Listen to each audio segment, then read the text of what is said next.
안녕하세요. 공인중개사 찐TV 찐언니입니다. 제가 공인중개사 민법 조문을 가지고 거의 1차 준비하시는 분들을 위해서 조문 요약집 같은 자료와 영상을 준비를 했어요. 일단은 조문 위주의 영상이기 때문에 일단은 이 영상을 보시려면은 지금 민법을 처음 시작하시는 분들은 보시면 안 되시고요.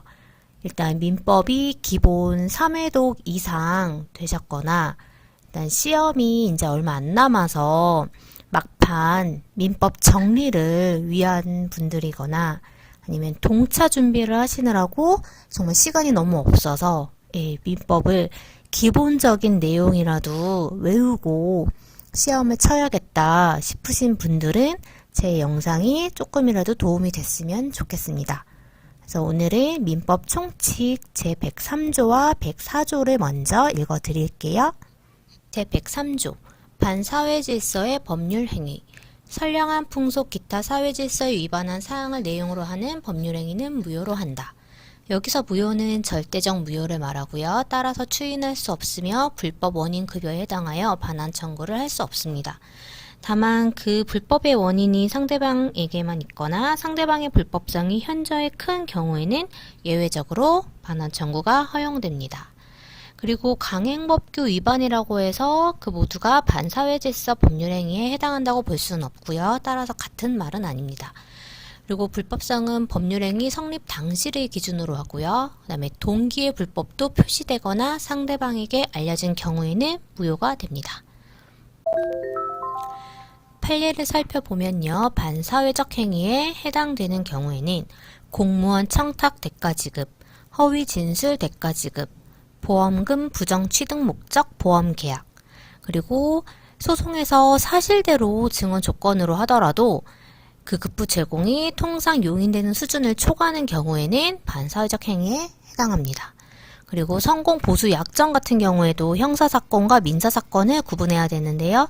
형사사건 같은 경우에는 실체적 진실이 중요하기 때문에 형사사건에 대한 성공 보수 약정은 반사회적 행위로 무효가 됩니다. 그리고 부첩 관계 종료를 해제 조건으로 하는 징역 계약 같은 경우에도 일단은 징여의 효력이 발생하는데 부첩 관계 종료를 해제 조건이라는 거는 부첩 관계가 종료가 되면 징여의 효력이 상실하는 거기 때문에 부첩 관계 자체를 지속하는 것 자체가 반사회적 행위에 인정하게 되어서 이런 계약은 무효가 됩니다. 그리고 반사회적 행위에 인정되지 않는 경우에는 아까 그 부첩관계 종료를 해제 조건으로 하는 그거랑 또 비교해야 되는데 부첩관계를 종료하면서 요거는 이제 반사회적 행위를 종료하는 거죠. 종료하면서 첩의 생활비를 지급하는 약정 자체는 유효한 걸로 봅니다. 그리고 성공보수 약정도 민사소송에서는 유효한 걸로 보고요. 그 다음에 양도소득세 회피할 목적으로 낮은 금액으로 매매 계약하는 이른바 다운계약서 요것도 일단은 반사회적 행위라고는 보진 않습니다.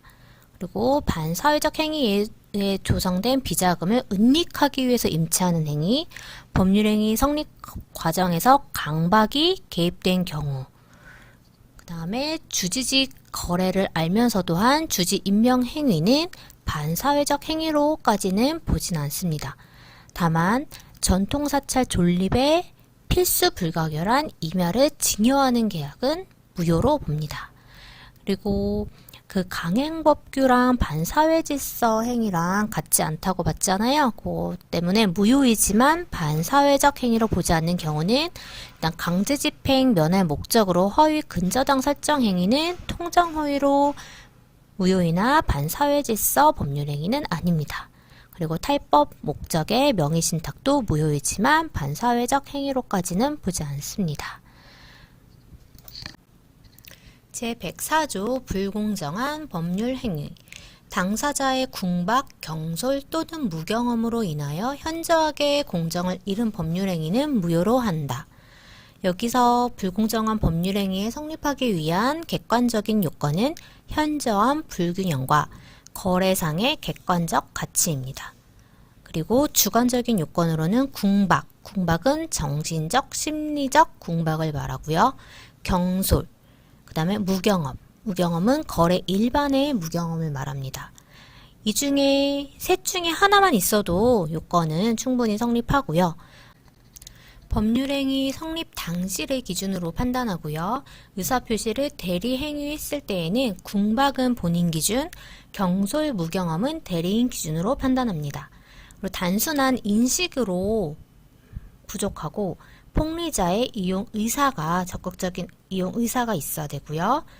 그리고 이제 불공정한 법률행위이기 때문에 무상 증여나 경매에는 적용되지 않습니다.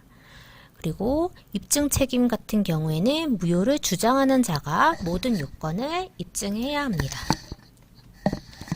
그에 대한 효과는 103조랑 마찬가지로 절대적 무효에 해당하며 따라서 추인할 수 없습니다. 그리고 불법의 원인이 폭리자에게만 있으므로 피해자는 반환 청구가 가능합니다. 그리고 무효 행위 전환도 가능합니다.